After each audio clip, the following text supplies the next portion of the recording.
11 अक्टूबर को अंतर्राष्ट्रीय बालिका दिवस के रूप में मनाया जाता है। इस दिवस का उद्देश्य लड़कियों की जरूरतों और चुनौतियों को उजागर करना है और उनका समाधान करना है। साथ ही लड़कियों के सशक्तिकरण और उनके मानवाधिकारों की पूर्ति को बढ़ावा देना है। भारत काबुल में अपना दूतावास फिर से खोलने जा रहा है। फिलहाल काबुल में भारत का टेक्नीशियन मिशन काम कर रहा है, लेकिन अब उसकी जगह औपचारिक रूप से भारत का दूतावास खोला जाएगा। इस बात की घोषणा विदेश मंत्री एस जयशंकर ने की। उन्होंने यह जानकारी अफगानिस्तान के तालिबान शासित विदेश मंत्री अमीर खान मुक्तावी से मुलाकात के दौरान दी, जो इन दिनों भारत दौरे पर हैं। पटना बिहार जन सुराज के संस्थापक प्रशांत किशोर से मिलने के बाद भोजपुरी गायक अभिनेता पवन सिंह की पत्नी ज्योति सिंह ने कहा, मैं यहाँ चुनाव लड़ने या टिकट मांगने नहीं आई हूँ। मैं यह सुनिश्चित करने आई हूँ कि किसी और महिला को मेरे जैसा अन्याय ना सहना पड़े। मैं ऐसी सभी महिलाओं की आवाज़ बनना चाहती हूँ, इसलिए मैं प्रशांत भैया से मिली। चुनाव या टिकट पर कोई चर्चा नहीं हुई है। मैं यहाँ सिर्फ उन सभी महिलाओं के लिए आई हूँ। साल 2025 के नोबेल शांति पुरस्कार का ऐलान हो गया है। इस शांति पुरस्कार से वेनेजुएला की मारिया कोरिना मचाडो को सम्मानित किया जाएगा। इस साल के नोबेल पुरस्कार के लिए अमेरिकी राष्ट्रपति ट्रंप को कई देशों ने नामांकित किया था, हालांकि उनकी उम्मीदों पर पानी फिर गया। सीमांत की 24 सीटों पर मुकाबला दिलचस्प है। AIMIM के बाद जन सुराज ने महागठबंधन की मुश्किलें बढ़ा दी है। जन सुराज ने अल्पसंख्यक उम्मीदवारों को मैदान में उतारा है, जिससे महागठबंधन की चिंता बढ़ गई है। MY समीकरण बिगाड़ने और वोटों के विभाजन से महागठबंधन को नुकसान हो सकता है। महागठबंधन की नज़र जन सुराज की हर चाल पर टिकी है।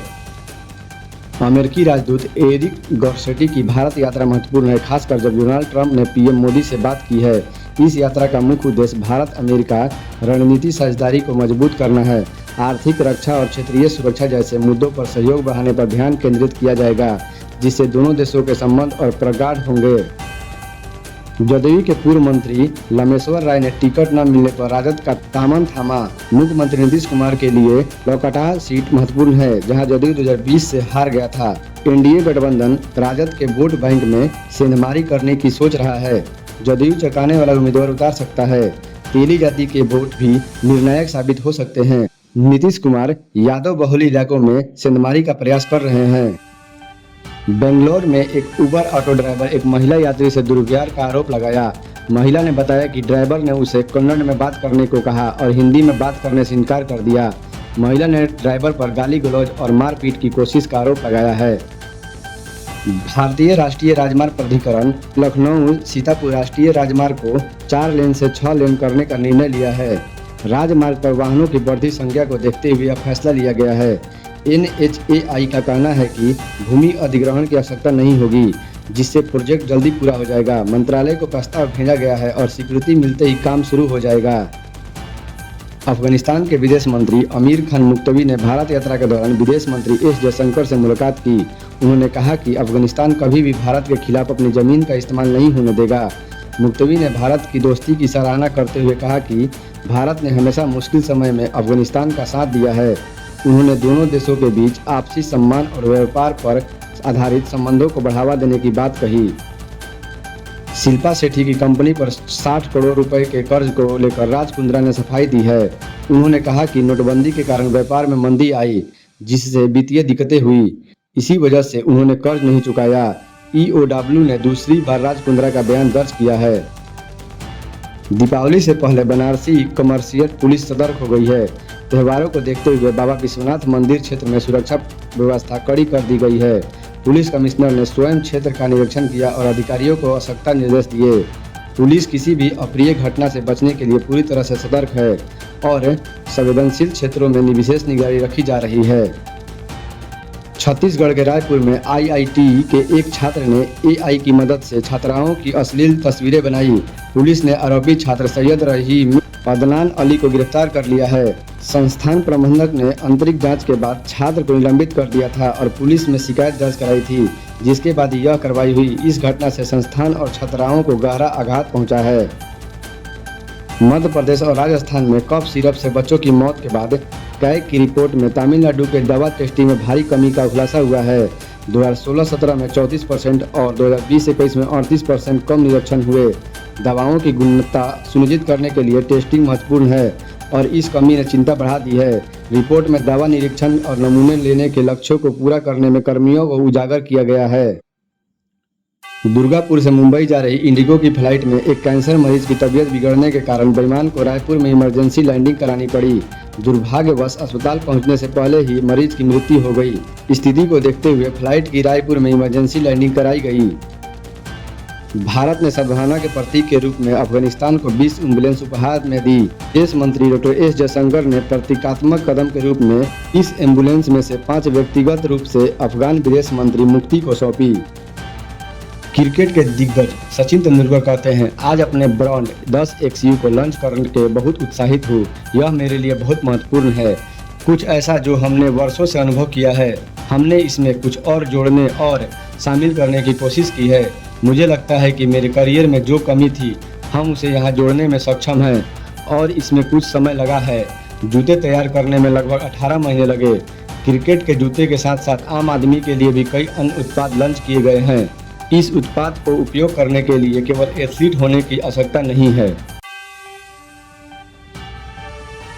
अमेठी के स्कूलों में बच्चों को मिल रहा बेहतर शिक्षा, शिक्षकों और ग्राम प्रधान की देखरेख में चल रही पढ़ाई। अमेठी जिले के भेटुआ ब्लॉक स्थित हीरापुर गांव के प्राथमिक विद्यालय में बच्चों को उच्च गुणवत्ता वाली शिक्षा मिल रही है। इस स्कूल में हाजीपुर और आसपास के गांव के बच्चों पढ़ने आते हैं, जहां उन्हें समय पर निःशुल्क यूनिफॉर्म, किताब और पौष्टिक मध्याह्न भोजन उपलब्ध कराया जा रहा है। प्रधानाचार्य ननकुल, शिक्षा मंत्री अनिल शर्मा, सीमा मौर्य और संजय यादव जैसे शिक्षकों की टीम बच्चों को गुणवत्तापूर्ण शिक्षा प्रदान कर रही है। ग्राम प्रधान विजय कुमार तिवारी की सक्रिय देखरेख में विद्यालय का संचालन सुचारू रूप से चल रहा है। इस सामूहिक प्रयास से स्कूलों में बेहतर शैक्षणिक माहौल बना हुआ है और बच्चों को समग्र विकास सुनिश्चित हो रहा है।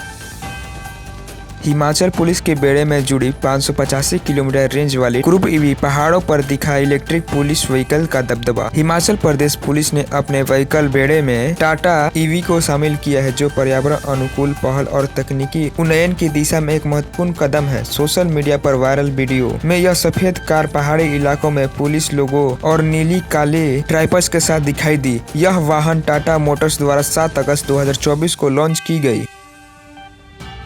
सुपौल में रंगोली और मेहंदी के डिजाइनों से बनाई मतदान की बात। स्वीपी अभियान ने जगाई जागरूकता। आगामी बिहार विधानसभा चुनावों की तैयारी के तहत सुपौल जिले में मतदाता जागरूकता अभियान सक्रिय रूप से चल रहा है। गुरुवार को जिले के विभिन्न प्रखंडों में आयोजित कार्यक्रम में रंगोली, मेहंदी और स्लोगन लेखक जैसी रचनात्मक गतिविधियों के माध्यम से लोगों को मतदान के महत्व और अवगत कराया गया। विशेष रूप से राघोपुर प्रखंड में जीविका दीदियों ने अपने हाथों पर वोट फॉर नेशन और मेरा वोट मेरा अधिकार जैसे संदेशों वाली मेहंदी सजाकर मतदान के प्रति उत्साह जगाया। यह अभियान के तहत पिपरा, किशनपुर एवं निर्मली सहित विभिन्न प्रखंडों में आशा कार्यकर्ताओं, जीविका दीदियों और आंगनबाड़ी सेविकाओं ने मतदाता जागरूकता रैली, डोर टू डोर संपर्क और चौपाल समाज जैसी गतिविधियों में सक्रिय भागीदारी निभाई। जिला प्रशासन ने बताया कि स्वीपी कार्यक्रम के तहत आने वाले दिनों में भी ऐसी गतिविधियां जारी रखी जाएगी ताकि 11 नवंबर 2025 को होने वाली मतदान में सुपौल जिला 7% मतदान के अपने लक्ष्य को प्राप्त कर सके।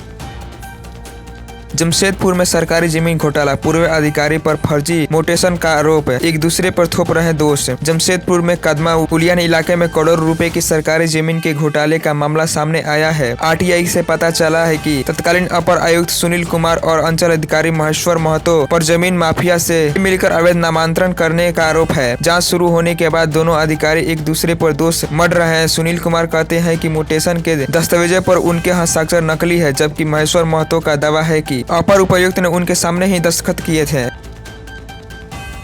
यूपी में एआई तकनीक से कम होगा मानव वाणिज्य संघर्ष, थर्मल कैमरों से मिलेगा अलर्ट। उत्तर प्रदेश सरकार के मानव वाणिज्य संघर्ष को रोकने के लिए आर्टिफिशियल इंटेलिजेंस तकनीक का इस्तेमाल करने जा रही है। वन विभाग संवेदनशील इलाकों में थर्मल सेंसर वाले कैमरे लगाएगा, जो रात या घने घंघोर में भी हाथी, बाघ, तेंदुआ जैसे जानवरों के गाँव की ओर बढ़ते ही तुरंत अलर्ट जारी कर देंगे। इससे वन विभाग और स्थानीय लोगों को पहले से ही सतर्क होने का मौका मिलेगा और जान माल के नुकसान को कम किया जा सकेगा। प्रदेश में बाघों की संख्या 2018 में 173 से बढ़कर 2022 में 2222 और तेंदुओं की संख्या 415 से बढ़कर 870 हो गई है। इसमें संघर्ष की घटनाएं बढ़ी है। इसी के मद्देनजर यह कदम उठाया जा रहा है। इस प्रणाली में एक टावर पर लगभग 1 करोड़ रुपए की खर्च आएगा। इसके अलावा ड्रोन के जरिए वन जीवों को ट्रैक्यूलाइज करने के विकल्प पर भी काम चल रहा है, ताकि दूर से ही खतरनाक जानवरों को नियंत्रण किया जा सके।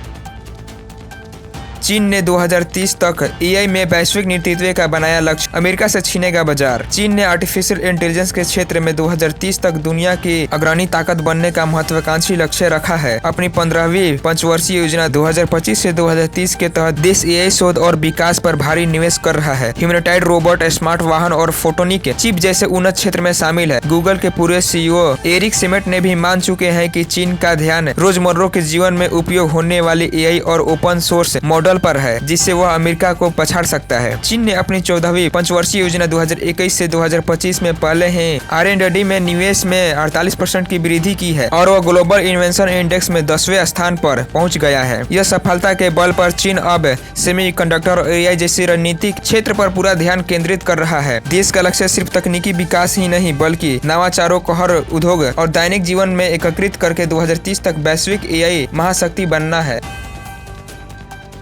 स्वास्थ्य मंत्री जेपी नड्डा ने विश्व मानसिक स्वास्थ्य दिवस पर लॉन्च किया उन्नत टेलीमानस ऐप। केंद्रीय स्वास्थ्य मंत्री जेपी नड्डा ने विश्व मानसिक स्वास्थ्य 2025 के अवसर पर राष्ट्रीय टेली मानसिक स्वास्थ्य कार्यक्रम के तहत उन्नत टेलीमानस मोबाइल एप्लीकेशन लॉन्च किया। इस नए संस्करण को 10 क्षेत्रीय भाषाओं के सहित कुल 12 भाषाओं में उपलब्ध कराया गया है, जिसमें एक चैटबॉट, अस्मी, एक आपातकालीन मॉड्यूल और दृष्टिबाधित उपयोगकर्ताओं के लिए विशेष सुविधाएं शामिल है। इस पहल का उद्देश्य देश में हर नागरिक के लिए मानसिक स्वास्थ्य सेवाओं को और अधिक सुलभ, सस्ती और समावेशी बनाना है। इस कार्यक्रम में मशहूर अभिनेत्री दीपिका पादुकोण को मानसिक स्वास्थ्य एम्बेसडर नियुक्त किए जाने की भी घोषणा की गई। सेवा के प्रभाव के बारे में बताया गया है कि अब तक टेलीमानस को लगभग 28 लाख कॉल्स प्राप्त हुए हैं, जिसमें प्रतिदिन 4000 लोग 20 से अधिक भाषाओं में परामर्श लेते हैं। स्वास्थ्य मंत्री ने जोर देकर कहा कि एक स्वास्थ्य राष्ट्र के निर्माण के लिए मानसिक स्वास्थ्य को प्राथमिकता देना आवश्यक है और यह डिजिटल पहल इस दिशा में एक महत्वपूर्ण कदम है।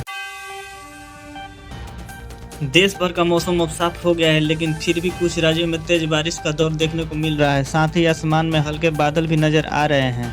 मौसम विभाग के मुताबिक उत्तर प्रदेश, बिहार, झारखंड और पश्चिम बंगाल जैसे कई राज्यों के तापमान में गिरावट दर्ज करने के साथ साथ हल्की बारिश हो सकती है।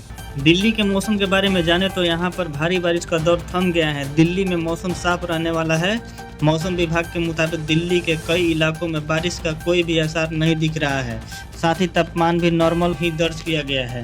बिहार में आज मौसम बिगड़ सकता है। मौसम विभाग के मुताबिक सभी जिलों में ग्रीन जोन में रखा गया है, जिसका मतलब ये है कि यहाँ पर भारी बारिश का कोई भी अलर्ट नहीं है, लेकिन तापमान में गिरावट दर्ज किया जा सकता है। साथ ही बारिश भी हो सकती है। पश्चिम बंगाल में तेज बारिश होने की संभावना जारी की गई है। मौसम विभाग की तरफ से कई जगहों पर येलो अलर्ट जारी किया गया है, जिसमें हुगली, पश्चिम बंगाल, मेदिनीपुर, कोलकाता के अलावा अन्य जिले शामिल हैं। उत्तर प्रदेश में मौसम की विदाई होने वाली है, लेकिन पश्चिमी विक्षोभ की एक्टिव हुआ है, जिसके चलते हल्की बारिश और बूंदाबूंदी देखने को मिल सकती है। दिवाली तक मौसम साफ होने की संभावना जताई गई है। उत्तराखंड में मौसम ठंडा और बदलता हुआ रहने की संभावना है। खासकर ऊपरी इलाकों जैसे उत्तरकाशी, चमोली, बागेश्वर, केदारनाथ और हेमकुंड साहिब में हल्की बारिश के साथ भारी बर्फबारी को चेतावनी दी गई है। इन क्षेत्रों में तापमान की गिरावट और रास्तों पर फिसलन की स्थिति बन सकती है, जिससे यात्रियों को सतर्क रहने की सलाह दी गई है। बुधवार की रात केंद्रीय कृषि मंत्री शिवराज सिंह चौहान के एक अचानक वर्चुअल मीटिंग बुला ली, जिसके बाद कृषि मंत्री के बड़े बड़े अधिकारियों की नींद हराम हो गई। शुक्रवार को दिल्ली में होने वाले प्रधानमंत्री नरेंद्र मोदी के कार्यक्रम की तैयारी की समीक्षा की गई। इस कार्यक्रम में पीएम द्वारा प्लेसेस मिशन और प्रधानमंत्री धन धान्य कृषि योजना की शुरुआत की जानकारी दी। भारत के माननीय प्रधानमंत्री श्री नरेंद्र मोदी ने आज मुंबई में महाराष्ट्र के गढ़चिरौली में महिंद्रा ट्रैक्टर के कौशल विकास केंद्र का वर्चुअल उद्घाटन किया। इस ऐतिहासिक पहल का उद्देश्य ग्रामीण युवाओं को औद्योगिक संबंधी कौशल से लैस करके उन्हें सशक्त बनाना है, जिससे क्षेत्र में रोजगार के नए अवसर खुलेंगे। बॉलीवुड एक्टर सलमान खान ने 1989 में मैंने प्यार किया इस ब्लॉकबस्टर डेब्यू किया था। इससे पहले वो एक फिल्म में साइड रोल निभा चुके थे, लेकिन सलमान खान इस फिल्म में असिस्टेंट डायरेक्टर का काम मांगने के लिए गए थे। हालांकि उनकी किस्मत कुछ और ही गुल खिलाने की तैयारी में थी और बन गए वो हीरो। पिछले कुछ समय से दीपिका पादुकोण 8 घंटे काम करने के मुद्दे को लेकर काफ़ी मुखर रही थी। हाल ही में एक्ट्रेस ने इस मुद्दे पर दोबारा बात की, साथ ही बॉलीवुड के वर्क कल्चर पर भी तंज कसा है। भारतीय ग्राहकों के बीच टाटा नेक्सन हमेशा से पॉपुलर एसयूवी रही है। एक बार फिर से साबित करते हुए टाटा नेक्सन बीते महीने यानी सितंबर 2025 में कंपनी की बेस्ट सेलिंग मॉडल बन गई है। मारुति सुजुकी इंडिया लिमिटेड ने अक्टूबर के लिए अपनी कारों पर मिलने वाले डिस्काउंट का अनाउंसमेंट कर दिया है। कंपनी अपनी नेक्स्ट डीलरशिप पर बिकने वाली प्रीमियम और लग्जरी ग्रैंड विटारा एसयूवी पर 1,80,000 रुपये तक की बेनिफिट दे रही है। केनरा बैंक में 3500 पदों पर भर्ती निकली है। जो अभ्यर्थी फ्रेशर हैं, खास तौर पर उनके लिए यह बढ़िया मौका है। फॉर्म भरने के लिस्ट डेट पास आने वाली है। कर्नाटक के राजधानी बेंगलुरु से एक बड़ी खबर सामने आ रही है, जहां राजधानी के राजेश्वरी नगर इलाके के एक पब में गुरुवार रात एक 31 वर्षीय बैंक मैनेजर की संदिग्ध हालत में मौत हो गई। मृतक की पहचान मेघराज के रूप में हुई है। वो अपनी पत्नी और बच्चे के साथ 6 महीना से इस स्थान पर रह रहे थे। शुक्रवार को भारतीय शेयर बाजारों में शानदार तेजी दिखी गई। बीसीसीआई सेंसेक्स 328 अंक चढ़कर 82,500 पर बंद हुआ, जबकि एनएसआई निफ्टी 104 अंक की बढ़त के साथ 25,285 पर पहुंचा। निवेशकों ने वैश्विक संकेत और मजबूत घरेलू आर्थिक बुनियाद पर भरोसा जताया है, जिससे बाजार में उत्साह